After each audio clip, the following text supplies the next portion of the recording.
A car engine generates power from the expansion of compressed air in a contained cylinder with the help of fuel. That is why it's called as an internal combustion engine. Before getting into the working, let's see the main parts involved in the working of an engine. First, the crankshaft.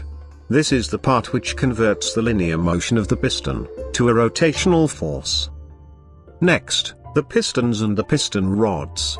The pistons will be pushed down by the expansion of compressed air, and turns the crankshaft. And the valves, which controls the flow of air and fuel into the cylinders. These valves are driven by the intake camshaft, and the exhaust camshaft, and the camshafts are driven by the crank itself, using a timing belt. There will be idler pulleys, and a tensioner pulley, to hold the belt tight in place. This here, is the internal structure of a 4-stroke, inline 4-cylinder, DOHC engine, which is commonly found in most hatchback and sedan cars. A 4-stroke engine should pass through 4 different strokes, to complete one cycle to produce power. They are intake, compression, power, and exhaust stroke. The crank to camshaft ratio is 2:1. Which means it will take 2 crank revolutions, to complete 1 camshaft revolution. And the camshafts are designed in a responsive manner, to open or close based on the corresponding strokes of each cylinder. Let's take a look at a single cylinder, and see how a 4-stroke engine works in detail. In order to ignite the air-fuel mixture, a spark plug is used. This will ignite the compressed air-fuel mixture, with the help of an electrical spark. We will take it down by each stroke. The intake stroke.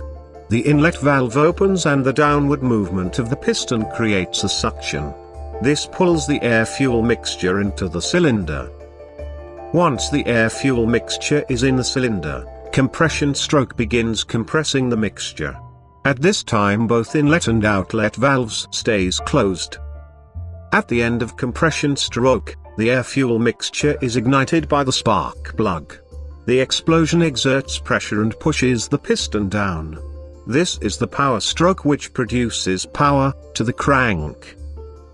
At the exhaust stroke, the outlet valves opens and the piston pushes out the burned gas. The cycle starts again from intake stroke, keeping the engine running and produces power.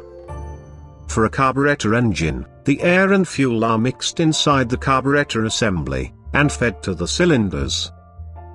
In the case of a fuel-injected engine, the fuel is injected into the intake manifold, or directly into the cylinders. Since only a power stroke produces power, you may wonder how the engine turns continuously. Well, the answer is in the crank itself.